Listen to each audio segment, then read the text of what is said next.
দলের নেত্রী দেশনেত্রী বেগম খালেদা জিয়াকে উনি কথা দিয়েছিলেন উনি ছেড়ে যাবেন না। ম্যাডামের সাথে ওনার যখন শেষ কথা হয় ম্যাডাম ওনাকে বলেন যে হারিস তুমি দেশ ছেড়ে যেও না। আব্বু তখন ওনাকে কথা দেন যে আমি দেশ ছেড়ে যাবো না ম্যাডাম, আমি আপনাকে ছেড়ে যাবো না। আব্বুর স্বপ্ন ছিল সে শুক্রবারে মারা যাবে, কেন জানি আব্বু খুব মনে করতো শুক্রবারটাকে আব্বু খুব মানে পবিত্র দিন হিসেবে দেখতো। আমি তখন তাহাজ্জুদের সময় আমার মনে আছে নামাজ পড়ে আব্বু ফ্রিজারে আল্লাহ আমাকে একটা আমার আব্বুকে দাফন করার একটা জায়গা দাও, কারণ আমি দেশে যোগাযোগ করছি যেখানে আমাদের পারিবারিক গোরস্থান, বিরাট গোরস্থান আমাদের আব্বুরই বানানো, আব্বুর সুন্দর বাউন্ডারি করা, আব্বুর হয়তোবা স্বপ্ন ছিল হয়তোবা কানাইঘাটের মাটিতে আব্বুর দাফন হবে, সেটা তো আব্বু বলতো, হয়তোবা আব্বু চিন্তা করতো ওখানেই তার যেতে হবে, কিন্তু সেখানে আমি আব্বুকে নিতে পারি না, কারণ আমার এলাকার আত্মীয় স্বজন যারা তারা খুব ভয় পায়, তারা সহযোগিতা করতে সাহস করে না। আব্বুকে আমি আমার বুক ছাড়া করি নাই দাফন করা পর্যন্ত। ফ্রিজারে যখন দিতে হয়, যখন অ্যাম্বুলেন্সে ওই তখন আমি অ্যাম্বুলেন্সে, আমি যে মেয়ে মানে অ্যাম্বুলেন্সের সামনে গিয়ে বসা, আব্বুকে আমি ছাড়ি নাই, কারণ আমাকে মা ডাকতো, তো আমাকে প্রথম আম্মু তো আমার আব্বুই ডাকছে। সুপ্রিয় দর্শক, আমি গোলাম সামদানি, হেড অফ নিউজ সারাবাংলা.net। আমি এখন কথা বলবো একটা বাংলাদেশের অন্যতম বিখ্যাত একজন ব্যক্তির কন্যার সঙ্গে। সেই বিখ্যাত ব্যক্তি হলেন মরহুম বীর মুক্তিযোদ্ধা হারিস চৌধুরী, যিনি 1979 সালে জাগদল গঠন করার সময় থেকে বিএনপির রাজনীতির সাথে সম্পৃক্ত ছিলেন। পরবর্তীতে উনি সিলেট জেলা বিএনপির আহ্বায়ক ছিলেন, সিলেট জেলা বিএনপির সাধারণ সম্পাদক ছিলেন। পরবর্তীতে উনি যুবদলের কেন্দ্রীয় কমিটির সাধারণ সম্পাদক ছিলেন। তারপরে 1991 সালে বাংলাদেশ জাতীয়তাবাদী দল বিএনপির তৎকালীন প্রধানমন্ত্রী বেগম খালেদা জিয়ার বিশেষ সহকারী ছিলেন। 2001 থেকে 2006 সালে যখন বিএনপি ক্ষমতায় ছিলেন, সেই সময়ে বিএনপির তৎকালীন প্রধানমন্ত্রী বেগম খালেদা জিয়ার রাজনৈতিক সচিব ছিলেন। 2007 সালে 111 সরকার গঠন করার পর বাংলাদেশের যে রাজনীতিবিদরা, বিশেষ করে জাতীয়তাবাদী তথা ইসলামিক শক্তি বিশ্বাসী রাজনীতিবিদরা যে চরম নির্যাতন গুম খুনের শিকার হয়েছিলেন, তাদের মধ্যে অন্যতম ছিলেন মরহুম বীর মুক্তিযোদ্ধা হারিস চৌধুরী এবং তার পরিবার। আমি এখন কথা বলবো হারিস চৌধুরীর সুযোগ্য কন্যা ব্যারিস্টার সামিরা তানজিনের সঙ্গে। আপনাকে ধন্যবাদ সারাবাংলা.net-কে সাক্ষাৎকারের জন্য সময় দেওয়ার জন্য। আসসালামু আলাইকুম, ধন্যবাদ আমাকে এই কথা বলার সুযোগ করে দেওয়ার জন্য। আচ্ছা, আমরা আসলে প্রথমেই আপনার কাছে জানতে চেষ্টা করব যে 2007 সালে 111-এর পর বিএনপির সর্বস্তরের নেতাকর্মীরা পালিয়ে যায় বা একটা পলাতক জীবন যাপন করছে, এবং তৎকালীন 111 সরকার এবং পরবর্তীতে আওয়ামী লীগ সরকার যখন ক্ষমতায় আসে, তাদের কাছে যে মোস্ট ওয়ান্টেড যে কয়েকজন মানুষ ছিলেন, তাদের মধ্যে অন্যতম ছিলেন মরহুম হারিস চৌধুরী, যিনি আপনার বাবা। এখন আমরা অনেকেই জানতো যে হারিস চৌধুরী 111-এর পর দেশ থেকে পালিয়ে গেছে, কেউ বলতেন লন্ডন গেছে, কেউ বলছেন সিলেটের সীমান্ত দিয়ে আসাম হয়ে ভারতে আসেন। তো পরবর্তীতে আমরা 2022 সালে জানতে পারলাম যে না, উনি পুরো সময়টাই বাংলাদেশে পান্থপথে একটা বাসায় ছিলেন। তো এই যে 16 বছর উনি পান্থপথে ছিলেন, ওই সময় কি আপনারা তার সাথে, আপনার বাবার সাথে কোনো যোগাযোগ করতে পারছিলেন কিনা, বা এতটা গোপনীয়তাভাবে কিভাবে উনি থাকতে পারছেন গোয়েন্দা সংস্থাকে ফাঁকি দিয়ে, এই বিষয়ে যদি আপনি একটু বলতেন। 111-এর সময় আমি এবং আমার ভাই আমরা ইংল্যান্ডে ছিলাম। আমরা অনেক ছোটোবেলা পড়ালেখা করতে ইংল্যান্ডে চলে যাই। যখন 111টা ঘটে তখন প্রাথমিকভাবে আমাদেরকে বলা হয় দেশের সাথে যোগাযোগ না করতে। যেই খবরগুলো আমরা বা যে ইনফরমেশনগুলো আমি এখন শেয়ার করবো আপনার সাথে, সেগুলো অনেকটাই পরে আমি জানতে পারি অ্যাজ দ্য সিনারিও আনফোল্ডেড। তো ব্যাপারটা হচ্ছে যে প্রথমত আব্বু 111-এর সাথে সাথে আব্বু আসলে সিলেটে চলে যান। সিলেটে কানাইঘাটে তার দেশের বাড়ি সেখানে যান। সেখানে তিনি যাবার পর ওখানে একটা ডাইভারশন ক্রিয়েট করা হয়। আব্বু বর্ডারের, কারণ কানাইঘাটটা একদমই বর্ডারে, তো ওখানে সবাই মনে করেন যে যেহেতু বর্ডারের ওপারে তার নানা বাড়ি করিমগঞ্জে আসামে, তো সবাই মনে করেন যে তিনি বর্ডার ক্রস করে হয়তো বা ওখানে চলে যাবেন। তো ইভেন তার দলেরও কিছু অংশ মানুষ জানতেন যে উনি সিলেটে আছেন বা সিলেট থেকে যাচ্ছেন। কিছু মানুষ আবার মনে করতেন যে তিনি পার হয়ে গেছেন, আবার কিছু অংশ জানতেন যে তিনি পার হননি, কারণ উনি আসলে একটা ডাইভারশন ক্রিয়েট করেন। উনি বর্ডার এলাকা থেকে আবার ফিরে সিলেট টাউনে আসেন, তারপর সেখান থেকে তিনি আবার ঢাকায় আসেন। সো এটা একটা ডাইভারশন ক্রিয়েট করা ছিল। উনি তারপরে ঢাকায় আসার পরে উনি বিভিন্ন জায়গায় থাকেন। তো পুরো 16টা বছর সময় উনি পান্থপথে ছিলেন না। উনি লাস্ট 11 বছর উনি পান্থপথে ছিলেন। প্রথম 3 বছর বিভিন্ন জায়গায় পালিয়ে থাকতে হয় তার, এবং আমার মা ছিলেন তার সাথে। এবং তখন আমাদের সাথে যোগাযোগ একটা পর্যায়ে যখন পরিস্থিতি একটু স্থিতিশীল হয় 3-4 বছর পর, তখন আব্বু যখন আম্মুকে পাঠান তারপর থেকে আব্বু আমাদের সাথে মানে মোটামুটি ভাবে অন অ্যান্ড অফ যোগাযোগ করতে পারতেন। তার আগে কোনো যোগাযোগই ছিল না আসলে, প্রথম দিকে তো একদমই ছিল না। আমাদেরকে দেশ থেকে জানানো হয়েছিল যেন আমরা কোনো ফোন না ধরি, গোয়েন্দা সংস্থারা হন্যে হয়ে আব্বুকে খুঁজছিলেন। আর আমাদের আত্মীয় স্বজন সবাই তখন পলাতক, এবং আব্বুরও তখন পলাতক হয়ে যেতে হয়। আপনার কথা জানতে পারলাম যে ওই সময় আপনি আপনার মা এবং ভাই লন্ডনে থাকতেন, ওইখানে আপনাদের জীবনযাপনটা কেমন ছিল? আমি আর আমার ভাই লন্ডনে ছিলাম, আম্মু আব্বুর সাথে ছিল প্রথম 3 বছর।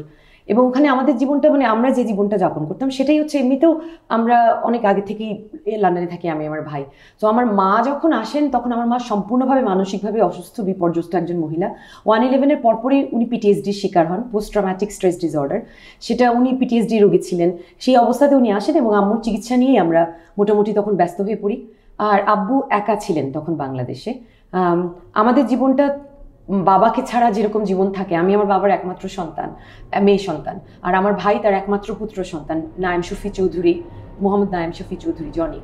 তো আমরা মা বাবা ছাড়া 3-4 বছর কাটানো, কোনো যোগাযোগ ছাড়া, তারপরে আবার 16টা বছর মানে সব মিলিয়ে বাবাকে ছাড়া থাকা, সেটা আমাদের জন্য একটা ভয়ঙ্কর সময়।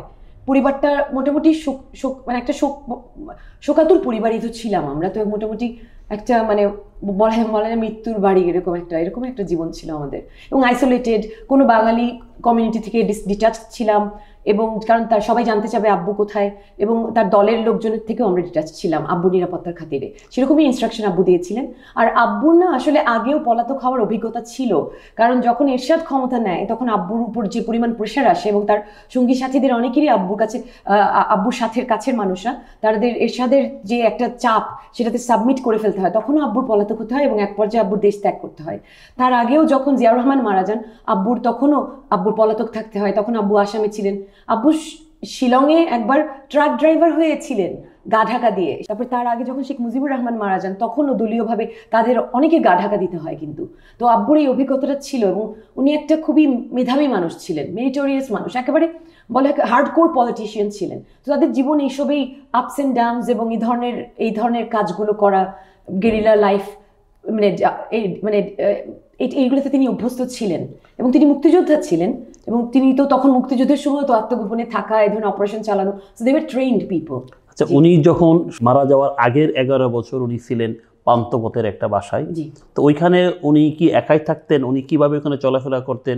আমরা শুনছিলাম যে উনি ওইখানে পাশের মসজিদে নিয়মিত নামাজ পড়তেন, বাজার টাজারে যেতেন। তো এইগুলো গোয়েন্দা সংস্থাকে ফাঁকি দিয়ে কিভাবে সম্ভব ছিল, এই বিষয়ে আপনি কতটুকু জানেন? বা তখন আপনাদের সাথে অথবা আপনাদের পরিবারের অন্যান্য সদস্যরা, আপনার বাবা একা থাকতে কোনো খোঁজ খবর নিতে পারতেছিলেন কিনা, বা কিভাবে ধরনের আপনাদের সাথে যোগাযোগ হইতো এবং কিভাবে যোগাযোগটা হতো? পরিস্থিতিটা যখন প্রথম একদম উত্তপ্ত থাকে তখন তো একেবারেই গা ঢাকা দেয়া, কারোর সাথে যোগাযোগ না। অ্যাজ দ্য ইয়ার্স পাস্ট, তখন আস্তে আস্তে আত্মীয় স্বজনের সাথে আব্বুর একটা যোগাযোগ স্থাপিত হয়। তখন আমার আব্বুর ভাই বোন, আমার মামা, এরকম আমার খালা, আস্তে আস্তে একজন খুব কম যাওয়া আসা শুরু হয়, আব্বুর সাথে যোগাযোগ করা শুরু হয়।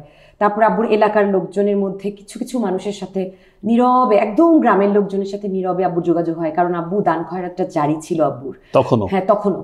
ইভেন করোনার সময়ও আব্বু এলাকাতে দান খয়রাতের আয়োজন করেন, আব্বু শীতবস্ত্র বিতরণের আয়োজন করেন প্রতি বছর। আব্বুর এতিমখানাতে আব্বু নিয়মিত দান পাঠাতেন। আব্বুর মসজিদগুলো আমাদের পলাতক থাকা অবস্থায় শেষের দিকে আব্বু, মানে শেষের 10টা বছর আব্বু নিয়মিত, যখন আব্বু পান্থপথে মানে স্ট্যাটার্ড হয়ে যান, আব্বু নিয়মিত এলাকাতে কুরবানি দেওয়াতেন, আব্বু এলাকাতে টাকা পাঠাতেন, মসজিদে যে ইমামের খরচ থেকে শুরু করে, বেতন থেকে শুরু করে এতিমখানাটা চালানোর খরচ, আব্বু এগুলো সবকিছু নিয়মিত মানে ম্যানেজ করে করে চলতেন। এবং এটা হয় যে আস্তে আস্তে আব্বুর সাথে কিছু মানুষের সম্পর্ক স্থাপিত হয়। আমার আব্বু মারা যাওয়ার এক মাসের মধ্যে আমার চাচা মারা যান। আমার 1 মাসের পর মারা যান আমার চাচা সেলিম চৌধুরী, ইমরান হোসেন চৌধুরী। এবং উনি মারা যাওয়ার, ওনার সাথে আব্বুর মেনলি যোগাযোগটা ছিল, ওনার মাধ্যমে আব্বু এলাকাতে এই টাকাগুলো পাঠাতেন বা সাহায্য করতেন, বা মানে নির্দেশনা এখানে সেখানে একটু আলাপ টালাপ করা, এগুলো করতেন আব্বু। আর হচ্ছে যে পান্থপথে কিভাবে উনি সেটেল হলেন, ওখানে উনি একটা ভিন্ন নাম নেন, উনি একটা ভিন্ন এনআইডি জোগাড় করেন। এখন সবাই তো আর ফ্যাসিস্টের আমলে একেবারে মানে নিষ্ঠুর বা অপরাধী ছিলেন না, তার প্রতি, এবং আব্বুর যে একটা রেপুটেশন ছিল এবং তার একটা সুন্দর একটা ইমেজ ছিল, যে কারণে অনেকেই মানে রিস্ক নিয়ে হলেও আব্বুকে সাহায্যের জন্য এগিয়ে আসে। মাহমুদুর রহমান নামে, মাহমুদুর রহমান নামটা আব্বু ধারণ করেন, প্রফেসর মাহমুদুর রহমান নামে উনি বাসাটা ভাড়া নেন, যে ভাড়ার ফ্ল্যাটে উনি ছিলেন পান্থপথে। এবং তখন উনি একটা এনআইডি নেন ওনার চিকিৎসার জন্য, তো ওনার একটা পরিচয়পত্রের দরকার হয়, এবং তারপরে আস্তে আস্তে উনি পাসপোর্টও করতে পারেন, ওটাও মাহমুদুর রহমান নামে, এবং সেটাতে উনি উমরা ভিসাও নেন। একবার মানে চিন্তা করেন, আল্লাহর রাস্তায় থাকতে থাকতে হয়তো বা কোনোদিন আল্লাহর ডাকে উনি যে যাবেন আল্লাহর হুকুম হলে, কিন্তু আসলে উনি তার দলের নেত্রী, দেশনেত্রী বেগম খালেদা জিয়াকে উনি কথা দিয়েছিলেন উনি ছেড়ে যাবেন না। ম্যাডামের সাথে ওনার যখন শেষ কথা হয়, ম্যাডাম ওনাকে বলেন যে হারিস তুমি দেশ ছেড়ে যেও না। আব্বু তখন ওনাকে কথা দেন যে আমি দেশ ছেড়ে যাবো না ম্যাডাম, আমি আপনাকে ছেড়ে যাবো না। হারিস চৌধুরী এত ভয় ভীতি, এত রিস্ক নিয়েও উনি 16 বছর বাংলাদেশে আত্মগোপন করেছিলেন। এর একমাত্র কারণ বেগম খালেদা জিয়াকে উনি কথা দিয়েছিলেন, এবং খালেদা জিয়া ওনাকে বলেছিলেন যে হারিস তুমি আমাকে ছেড়ে যেও না। এই কারণে উনি রিস্ক নিয়ে বাংলাদেশে ছিলেন। এটা তার দলের প্রতি অনেক বড় একটা ত্যাগ স্বীকার। কারণ ওই সময় ধরা পড়লো না, হয়তো যেহেতু উনি যাবজ্জীবনে তখন শুধু সেটা না, উনি ধরা পড়লে জাতীয়তাবাদী দলকে নিঃশেষ করে দেওয়া হতো, কারণ উনি একদম দলের নীতি নির্ধারণী যে মানুষগুলো ছিলেন, এবং মানে একদম শীর্ষস্থানীয় মানুষদের মধ্যে তৃতীয় মানুষ হিসেবে মানুষ তাকে জানতো, এবং তার কাছে থেকে হয়তোবা তারা অনেক ইনফরমেশন জোগাড় করার চেষ্টা করতো, তাকে ব্ল্যাকমেইল করার চেষ্টা করতো, কিংবা তাকে টর্চার করে, কিংবা তার নামে মিথ্যা, যে তাকে যেহেতু অ্যারেস্ট করা হয়ে গেছে সেটার একটা প্রচার করে তার নামে যে কোনো মিথ্যা প্রচার করা যেত, যে উনি এটা স্বীকার করেছেন, উনি এটা স্বীকার করেছেন বলে মিথ্যা সিগনেচার নেওয়া, মানে দলটাকেই শেষ করে দেওয়া হতো। এবং দলের যে নেত্রী, এখন যে দলের চেয়ারম্যান এবং ভারপ্রাপ্ত চেয়ারম্যান, তাদের বিরুদ্ধে তার সাক্ষ্য ব্যবহার করে তাদেরকেও ধ্বংস করে দেওয়া হতো। আচ্ছা, খালেদা জিয়া কি জানতেন উনি এখানে আসেন? প্রথম খালেদা জিয়া জানতেন। এটা মতিউর রহমান চৌধুরী যে মানব জমিনে উনি যখন প্রথম ইনভেস্টিগেশনটা করেন, তার যে ইনভেস্টিগেশন সেটাতেই বের হয়ে আসে, তার অনুসন্ধানে বের হয়ে আসে যে ম্যাডাম তখন জানতেন যে আব্বু দেশে আছেন, এবং আব্বুকে বলা হয় তুমি যেখানে আছো যেভাবে আছো ওভাবে থাকো। যে উনি যে পান্থপথে প্রফেসর মাহমুদুর রহমান নামে এনআইডি করে বাসায় ছিলেন, তো ওই বাসার যে বাড়িওয়ালা তারা কি উনাকে কখনো জিজ্ঞেস করে নাই আপনার ফ্যামিলি কোথায়, আপনি একা থাকেন কেন, আপনার বউ বাচ্চা আছে কি নাই? এই ধরনের প্রশ্নের সম্মুখীন কি উনি কখনো হয়েছে কি হয় না, এই বিষয়ে কি আপনি কিছু জানেন? এটা আমি আব্বুর ফ্ল্যাটটাতে, আব্বু যখন অসুস্থ তখন আব্বুর ফ্ল্যাটে আমি কিছুদিন থাকি, তো তখন ওই থাকা অবস্থাতে আমি জানতে পারি যে তারা কি জানে। তারা জানে যে আব্বুর সন্তান বিদেশে থাকে, তার ছেলে মেয়ে বিদেশে থাকে, সে একদম নীরবে জীবন কাটায়, আল্লাহর রাস্তায় নিজেকে একদম সঁপে দেয়, সে একজন রিটায়ার্ড প্রফেসর হিসেবেই সে নিজেকে মানে পুট ফরওয়ার্ড করে, এবং সেটা মেনে নেওয়ার মতন ব্যক্তিত্ব বা শিক্ষা তার ছিল। সে ঢাকা ইউনিভার্সিটির অনার্স মাস্টার্স মেধাবী ছাত্র, তো সেটা সবাই ওভাবেই মেনে নেয়। এবং বাসাটা ভাড়া নেওয়া হয় তার এক দুলা ভাইয়ের নামে, তো সেখানে আব্বু থাকতো। তো এইভাবে করে, এবং তার যে ডিসক্রিট পার্সোনালিটি এটা তারা সবাই বোঝে যে উনি চুপচাপ, আর ফ্ল্যাটটা ছোট, অনেক ফ্ল্যাট ওখানে ওই বিল্ডিংটাতে, তো সবাই কে কখন কি করছে এত ইয়ে ছিল না। উনি তো এখানে নিয়মিত শুনলাম মসজিদে গিয়ে নামাজ পড়তেন, ওইখানে কি কেউ তাকে চিনতে পারেন না? মসজিদ ওই বিল্ডিং এ ছিল, বিল্ডিং এর উপরেই মসজিদ ছিল। আচ্ছা, ওইখানে উনি নিয়মিত নামাজ করেছেন আব্বু, যখন ইমাম দেশে যান এরকমও হয়েছে, আশেপাশের মসজিদেও যেতেন, এবং এলাকাতে সবাই তাকে প্রফেসর নামে চিনতেন। তার মানে আমরা বলতে পারি উনি একেবারে ওই ফ্ল্যাটে 24 ঘন্টা বন্দি অবস্থা বা একেবারে নীরবে নিবৃত্তে ছিলেন না। উনি আশেপাশে যেতেন, হাট বাজারে করতেন, চা খাইতেন হয়তো দোকানে, বা নামাজ টামাজ পড়তেন মসজিদে। তারপরে গোয়েন্দা সংস্থা এটা বুঝতে পারেন, এটা আল্লাহর একটা হুকুম বলতে পারেন।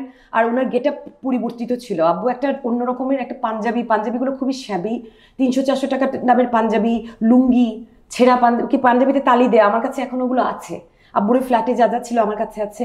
আব্বুর যে গেটআপ, আব্বু যে একটা ডিসগাইজে ছিলেন, আব্বু বিভিন্ন রকম চশমা ব্যবহার করতেন যেগুলো পাওয়ার ছাড়া, ওগুলো আমার কাছে আছে। আব্বু যেসব টুপি ব্যবহার করতেন, এর আগের যে গেটআপ পুরো পরিবর্তিত হয়ে গেছিল। হ্যাঁ, হাঁটার স্টাইলটা মাঝে মাঝে আর কি। তারপর হচ্ছে যে চাঁদনি চকের একটা দোকানে বসতেন, ওই দোকানে কি আড্ডা দিতেন গিয়ে নাকি? আড্ডা দেয়া বা ওই দোকানে উনি কাজও করতেন। আমরা ওইটাই শুনলাম যে উনি একটা দোকানে গিয়ে সেলসম্যানের কাজ করতেন। এটা কি সত্যি? এটা কেন করছেন? এটা করেছেন, এক হচ্ছে তো তার মানে চলতে হবে, হ্যাঁ, এবং উনি কাজ করতেন, ওইটাতে কাজ করেছেন। হ্যাঁ, আচ্ছা, সময় কাটানোর জন্য না? সময় কাটানো, জীবনযাপন তাগিদে, জীবনের টাকা পয়সা তো লাগে বেঁচে থাকতে। আচ্ছা, আপনার বাবা তো মারা গেছেন 2021 সালে, 21-এর 3 সেপ্টেম্বর। 21-এর 3 সেপ্টেম্বর। তো আপনার বাবার অসুস্থতার কথা শুনে তখন দেশে আসছেন, এবং মৃত্যু পর্যন্ত আপনি আপনার বাবার পাশে ছিলেন, এবং আপনি আপনার বাবাকে দাফন করছেন। এখন আমার প্রশ্নটা হলো যে আপনি কিভাবে তখন জানলেন যে আপনার বাবা অসুস্থ?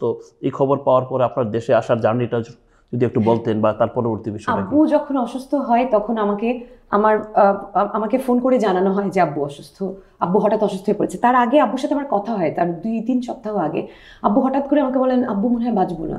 আব্বু এভাবে কথা বলতেন, আমার অনেক আদরের। আব্বু মনে হয় বাঁচবো না, মাগো নামাজগুলো ওয়াক্তে ওয়াক্তে পড়ো, হ্যাঁ আব্বুর জন্য ওইটাই, আর আমার এতিমগুলোকে দেখো, আমার এতিমখানা, এরকম হঠাৎ করে নস্টালজিক ভাবে কথাবার্তা বলছিলেন। আমার আব্বুর এতিমখানাটা আব্বু খুব আদরের জায়গা ছিল, ওটা তো আব্বুর সাদগায়ে জারিয়া।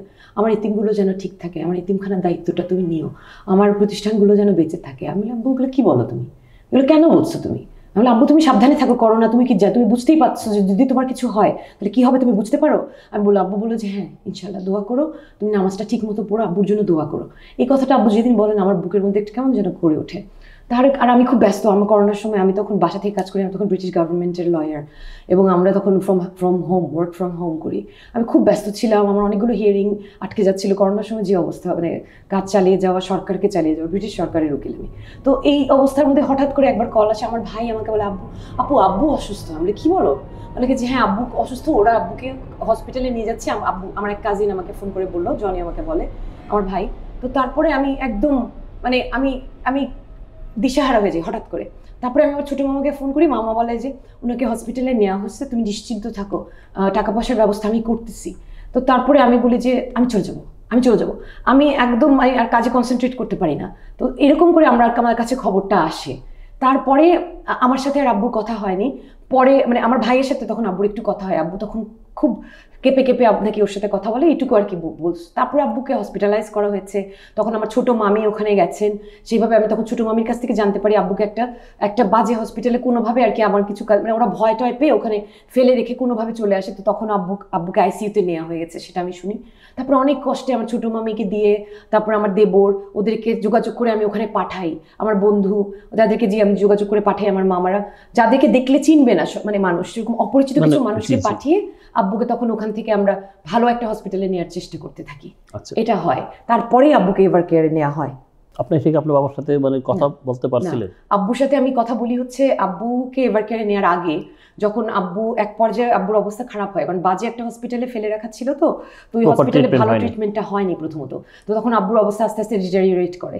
তো ওই অবস্থাতে আব্বু যখন বুঝতে পারেন যে আব্বু আর হয়তো বা বাঁচবেন না, বা আব্বু মনে করছেন যে তিনি বাঁচবেন না, তখন আব্বু আমাকে ফোনে, আমি ঠিক হয়ে গেছিল যে আমি আসবো, আমি শুনেই তো আমি অস্থির, আমি চলে আসবো। আমি তখন একবার, আমি সরকারি উকিল, এখানে কনফ্লিক্ট অফ ইন্টারেস্ট হয়ে যায় যে আমি এক দেশের উকিল আরেক দেশের ফিউজিটিভকে সাহায্য করতে যাব।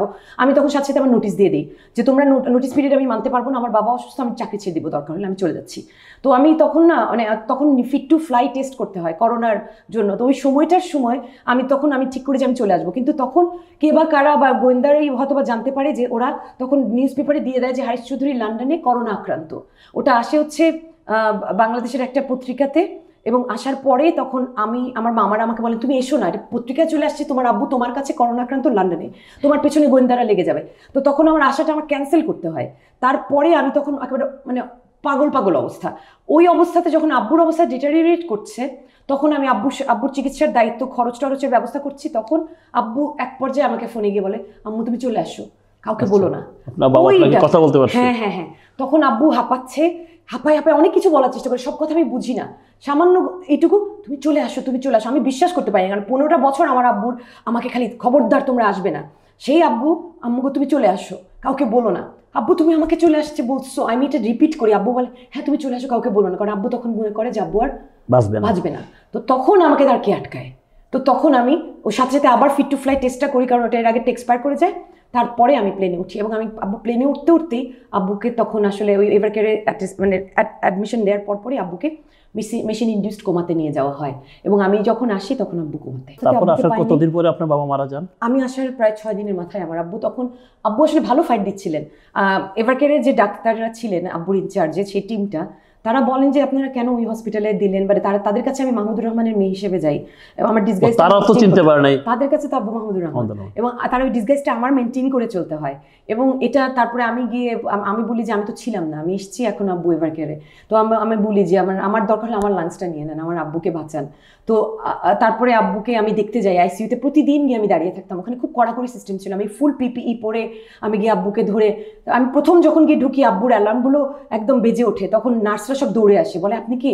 আমি বলি আমি ওনার মেয়ে। মানে উনি বোধহয় টের পাচ্ছেন যে আপনি এসেছেন, এতগুলো বছর পর সন্তান। আমি গিয়ে আব্বুর হাতটা যখন ধরি, আব্বুর পালস টালস আমি টের পাই, আব্বুর শরীরটা তখন সতেজ, আব্বু তখন বডিটা রেসপন্ড করে, আমি বুঝতে পারি।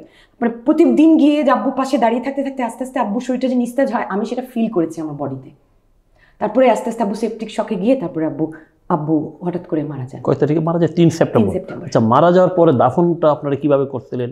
সাভারে একটা এতিমখানায়, ওই ঘটনাটা যদি একটু বলতেন। এতিমখানা একটা মাদ্রাসা আচ্ছা। এবং এতিমখানা, ওখানে আমি আব্বু মারা যাওয়ার পর আমি আব্বুকে গোসল করাই রাত, তখন মানে আব্বুকে রেখে আব্বুকে ক্লিন টিন করতে করতে অনেক রাত। কোন সময়টা? 3 তারিখে 3 রাতে তারিখে না দিনে? রাতে। আচ্ছা। 3 তারিখে রাতে, শুক্রবার ছিল, মুহররম মাস ছিল, শেষ শুক্রবার মোস্ট প্রবাবলি মুহররমের। এবং আব্বুর স্বপ্ন ছিল সে শুক্রবারে মারা যাবে, কেন জানি আব্বু খুব মনে করতো শুক্রবারটাকে, আব্বু খুব মানে পবিত্র দিন হিসেবে দেখতো। এবং তারপর আব্বুকে নিয়ে আমি আমার সাথে আমার দেবর ছিল শুধু তখন, আমার দেবর, ওকে নিয়ে আমি আব্বুকে গোসল করাই। আব্বুকে প্রথমে আপনি গোসল করাইছেন? হ্যাঁ, আমি নিজে গোসল করতে। তখন ওই যে মার্কাজুল মানে কি জানি নামটা ওরকম আমার কাছে আছে। তো সেখানে গিয়ে আব্বুকে গোসল করানো হয়, চ্যারিটি, ওখানেই শুধু করোনার রোগীদেরকে গোসল করায়। তো ওখানে গোসল করাই আমি বসেছিলাম, আব্বুকে গোসল করালো। তারপর গোসল করার পরে আব্বুকে এত সুন্দর লাগছে, আব্বুর কপালে হাত রেখে হুজুর আমাকে বললো আপনি মেয়ে, আপনি যেতে পারেন। আমাকে গিয়ে আব্বুর কপালে হাত রেখে আমি সূরা পড়ি, আব্বুকে ফু দেই। আব্বুকে তখন আবার সুন্দর করে র্যাপ করে নিয়ে গিয়ে এবার কেয়ারের ফ্রিজারে রাখা হয়, যতক্ষণ না আমি একটা ব্যবস্থা করতে পারি আব্বুকে কোথায় দাফন করব। আমার তখন পৃথিবী, আমি অবশ, তখন আমার পৃথিবী ধ্বংস। তখন আব্বুকে আমি তখন তাহাজ্জুদের সময় আমার মনে আছে নামাজ পড়ি আব্বু ফ্রিজারে, আল্লাহ আমাকে আমার আব্বুকে দাফন করার একটা জায়গা দাও। কারণ আমি দেশে যোগাযোগ করছি, যেখানে আমাদের পারিবারিক গোরস্থান, বিরাট গোরস্থান আমাদের, আব্বুরই বানানো, আব্বুর সুন্দর বাউন্ডারি করা। আব্বুর হয়তোবা স্বপ্ন ছিল হয়তোবা কানাইঘাটের মাটিতে আব্বুর দাফন হবে, সেটা তো আব্বু বলতো, হয়তোবা আব্বু চিন্তা করতো ওখানেই তার যেতে হবে। কিন্তু সেখানে আমি আব্বুকে নিতে পারি না, কারণ আমার এলাকার আত্মীয় স্বজন যারা, তারা খুব ভয় পায়, তারা সহযোগিতা করতে সাহস করে না। তারা বলে না না না, এখন যদি এখানে আনো বিপদে পড়বো, আমরা সবাই বিপদে পড়বো। কাছের আত্মীয়রা সবাই একদম ভয় পেয়ে, আমার চাচা তখন কলাপস করে, তার প্রেশার এমন লো হয়ে যায়। যে চাচাটা ছিল, আরেক চাচা তো মারা গেছেন, হাসনাত চৌধুরী, আব্বুর খুব আদরের, আরেক চাচা ইরানে, আরেক চাচা একদম গ্রামে, একদম সে দুনিয়ার দাও বুঝে না, সে তখন ছিল। কিন্তু যেই চাচাটার সাথে আমার আব্বুর যোগাযোগ ছিল, সে একেবারে টেশার লো হয়ে বিছানায়, সেও বিছানায়, এই যে পরিস্থিতি, সবাই ভয়ে। তো তখন আমাকে কেউ আমি তখন দাদু বাড়ির রাস্তায় চিনি না, আমি 17 বছর পর দেশে এসেছি, আমি যে যাব কাকে, কোথায় কবরস্থান কোথায় চিনি না, আমাকে কেউ যদি সাহায্য না করে আমি কি করব। তখন আমার নানু আমাকে তাহাজ্জুদের সময় যখন আমি কেঁদে কেঁদে আল্লাহ আমার আব্বুকে একটা জায়গা দাও, তখন আমি আমার হাজবেন্ডকে বলি যে তুমি আমাকে বগুড়াতে একটা জায়গা দাও, তোমাদের উঠানে একটা জায়গা দাও, আমি আব্বুকে ওখানে দাফন করবো। কারণ আব্বুকে আমি যেখানে সেখানে দাফন করবো না, কারণ বিভিন্ন কথা উঠে, মানে বেওয়ারিশ লাশ হিসেবে দাফন করানোর জন্য কিছু আত্মীয় স্বজন একদম নিজেদেরকে বাঁচাবে, এরকম একটা রুথলেস হ্যাঁ এরকম বলেছে, হ্যাঁ। আর আমি তো দিব না, আমি আমার কাছে আব্বুর লাশ রেখে দিয়েছি, আমি আমার কাছে এবার কোথায়, একদম কাউকে না, আমার আব্বু আমার বুকে। আমি যখন আব্বুকে গোসল করাতে নিয়ে যাই, আব্বুর লাশ আমার বুকে ছিল, আমি আব্বুকে বুকের মধ্যে রাখি। আব্বুকে যখন গোসল করাতে থেকে নিয়ে আসি, আমার বুকে আমার আব্বু, হ্যাঁ আমি ছাড়িই নেই আব্বুকে র্যাপ করা, কিন্তু আমার আব্বু আমার বুকে, কারণ আমি তো আব্বুকে ধরতেই পারি নাই এতগুলা দিন। তারপরে আমি আব্বুকে ফ্রিজারে রেখে যখন আদর করে রেখে আসি, তারপরে আবার যখন ফ্রিজার থেকে নিই, তখন আমার আব্বুকে আমি আদর করে চূড়া টুড়া পরে, আব্বুকে আমি আমার বুক ছাড়া করি নাই দাফন করা পর্যন্ত। ফ্রিজারে যখন দিতে হয়, যখন অ্যাম্বুলেন্সে ওই তখন আমি অ্যাম্বুলেন্সে, আমি যে মেয়ে মানে অ্যাম্বুলেন্সের সামনে গিয়ে বসা, আব্বুকে আমি ছাড়ি নাই। কারণ আমাকে মা ডাকতো, তো আমাকে প্রথম আম্মু তো আমার আব্বুই ডাকছে। তো সেই আব্বুকে নিয়ে আমি দাদু বাড়িতে নিতে দেয় না, তখন আমার নানু স্বপ্ন দেখছে যে, আমার দাদু এসে বলছে যে তুমি একটা জায়গা দাও, আমার দাদু আর নানু তো কাজিন, আমার ছেলেটাকে আমাকে একটু শোয়ার জায়গা দাও। আমার দাদু বলছে, আমার নানু আমাকে ফোন করে বলে যে আমার নানুর জন্য একটা কবরের জায়গা নেয়া ওই মাদ্রাসাতে। তো ওই মাদ্রাসাতে ওই জায়গাটাতে আমার নানু বলে তুমি গিয়ে ওখানে দাফন করো, সাভারে একটা কবরের জায়গা নেই, আমার বড় মামা জায়গা নিয়ে রাখছেন আমার নানুর জন্য, তো ওখানে দাফন করো। মাদ্রাসাতে, সাভারের মাদ্রাসাতে, ওখানে আব্বুকে আমি কবর দিতে নিয়ে যাই। আমার নানু যখন বলে আচ্ছা, তো এবার কাছ থেকে লাশটা সরাসরি এখানে নিয়ে গেছে, ওখানে আমি নানু বাসা জানাজা হয়েছিল, অবশ্যই ওটা ভিডিও তো ডিসক্লোজড হয়েছে, আপনাকে আমি দেখাবো। জানাজাটা অনেক সুন্দর হয়, ওই মসজিদ, ওই মসজিদে, ওখানে মসজিদে ওখানকার হুজুরও তো ইন্টারভিউ দিয়েছিলেন। তখন যখন মতিউর রহমান আঙ্কেল যখন ওগুলো ইনভেস্টিগেট করেন, মতিউর রহমান চৌধুরী, তখন হুজুর ইন্টারভিউ মানে দেওয়ার সময় হুজুর এটা করেছিলেন। জানাজাটাতে সব যারা কোরআনে হাফিজ যারা পড়ছে, যে বাচ্চাগুলো, ওরা সেটাতে মানে অংশগ্রহণ করে, খুবই সুন্দর, এবং অনেকগুলো বাচ্চা, 200-300টা বাচ্চা, এবং ওরা হাফিজি পড়ছে, সেই বাচ্চারা আব্বুর জানাজাতে থাকে এবং হুজুর জানাজা পড়ান। খুবই সুন্দর, ওখানে গোলাপ বাগান, খুব সুন্দরভাবে আব্বুর জানাজাটা হয়।